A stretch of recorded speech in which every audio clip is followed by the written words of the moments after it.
Okay, we're now in section 20.2, Faraday's Law and Faraday's Law of Induction and Lenz's Law.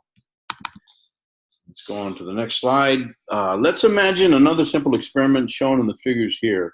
This is actually an experiment that you did if you were at the electromagnetic induction lab earlier today, or I don't know when you're going to see this. This was on Thursday.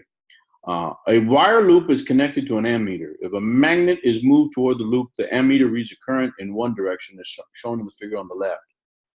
When the magnet is held stationary, as in the middle figure, the ammeter reads zero current. If the magnet is moved away from the loop, as in the right-hand figure, the ammeter reads a current in the opposite direction. If the magnet is held stationary and the loop is moved either toward or away from the magnet, the ammeter also reads a current. So in one, you're moving the magnet into and out of the loop. In one, you're holding the magnet steady and you're moving the loop in and out. And either way, you'll get a current. Okay. From these observations, we can conclude that a current is established in the circuit as long as there is a relative motion between the magnet and the loop. The same experimental results are found whether the loop moves or the magnet moves. We call such a current an induced current because it is produced by an induced EMF. Okay, it turns out that the instantaneous EMF induced in a current equals the negative of the rate of change of magnetic flux with respect to time through the circuit. This is Faraday's law of magnetic induction. If a loop contains n tightly wound loops and the magnetic flux through each loop changes by the amount delta phi b, the b indicating is the magnetic field, delta phi, during the interval delta t, the average EMF induced in the circuit is shown here.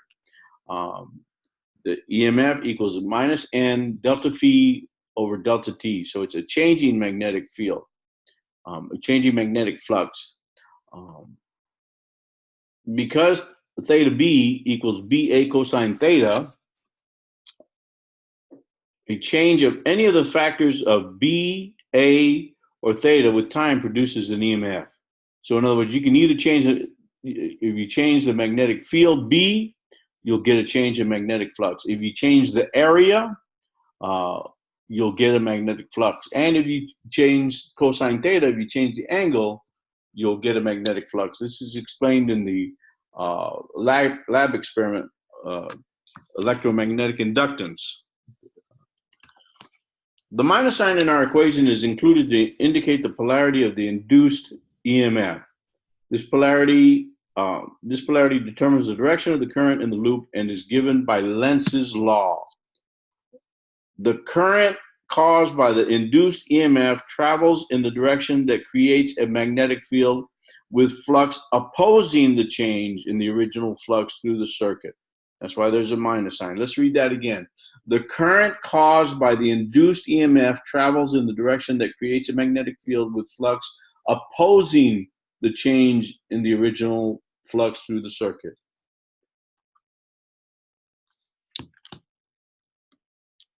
Okay, Lenz's law says that if the magnetic flux through a loop is becoming more positive, say, let's start over. Lenz's law says that if the magnetic flux through a loop is becoming more positive, then the induced EMF creates a current and associated magnetic field that produces negative magnetic flux.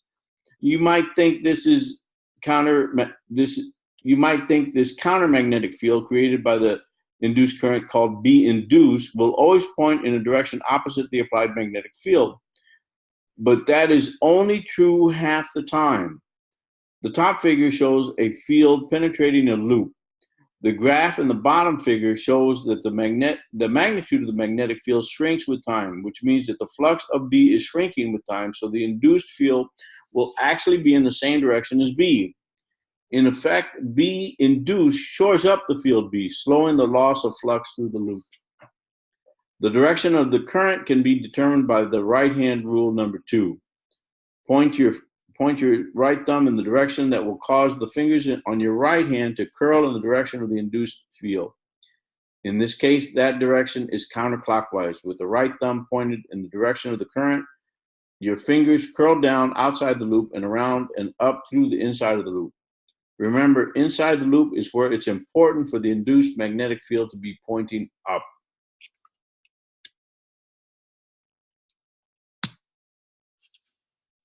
Okay. Finding the direction of the induced current can be tricky. Let's look at 3 examples. Lenz's law, example 1. In the figure, the current in the wire is steadily increasing in the direction indicated. Let's choose the normal direction to be out of the screen, so the magnetic field vectors coming out of the screen will produce positive magnetic flux. The magnetic field created by the current circulates around the wire, going into the screen on the right side of the long wire where the rectangular coil is, and coming out of the screen on the left side of the long straight wire. That means the magnetic flux through the rectangular coil due to the current is negative. Notice that the current is increasing with time, so the magnetic field is becoming stronger, which means the magnitude of the negative flux through the rectangle coil increases. By Lenz's law, the induced current in the coil must produce positive flux, countering the increasing negative flux. That requires an induced magnetic field pointing out of the screen through the coil. Imagine curling the fingers of your right hand around the right branch of the rectangular coil, and notice that the fingers come straight up out of the screen through the coil as required. Your right thumb, meanwhile, points up the page, indicating the current direction in that part of the coil. So the induced current in the coil is counterclockwise. Okay, Lenz's law, example 2. In the figure on the left, the north pole of the magnet moves toward the coil. Let's choose the normal direction to the right. Then the magnetic flux through the coil due to the magnet is positive and increases with time. A negative flux to the left must be created by the induced current in the coil, so the induced magnetic field must also point to the left, as shown in the figure on the right. Imagine curling the fingers of your right hand through the coil so that they point through the coil to the left. Your right thumb then points upward, and indicating the induced current is counterclockwise as viewed from the left side of the loop.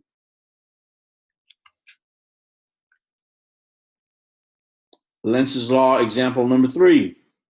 Now let's consider a coil of wire placed near a solenoid as in the figure here.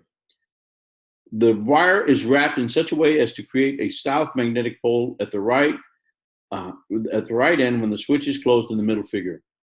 Let's choose left as the normal direction when the switch is closed. The current in the solenoid begins to increase, and the magnetic flux,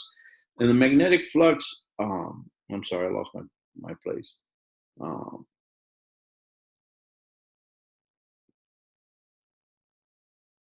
When the switch is closed, the current in the solenoid begins to increase, and the magnetic flux through the coil is positive and increasing with time. That means the induced current in the coil must create negative magnetic flux to counteract the increasing positive flux created by the current in the solenoid. That requires an induced magnetic field directed to the right through the coil. Imagine turning your right hand so your thumb is pointed downward. Your right fingers curl through the coil and to the right. The induced current in the coil follows the direction of your right thumb, which is clockwise as viewed from the left end of the coil. When the switch is open again, as in the figure on the right, the current in the solenoid changes direction because the magnetic field and positive flux begin to decrease. Moving counterclockwise, the induced current creates positive flux through the coil, opposing the decrease in the positive flux. In all 3 of these examples, the critical idea is that a changing flux causes an induced current, and the associated induced magnetic field produces flux opposing the change in flux in accordance with Lenz's law. When the flux stops changing, the induced current stops. Although in each case the magnetic flux changed because of a changing magnetic field, remember that induced currents can result even when the magnetic field is constant, so long as the flux through the loop changes. Now, this ends this section on Faraday's law and Lenz's law. There are about 5 slides of applications that I'll include in the posting, but in the interest of time, I'm not going to discuss them or test you on them. Feel free to read about these applications on pages 663 and 664. The next section we will discuss is section 20.3, motional EMF, not emotional EMF, motional EMF.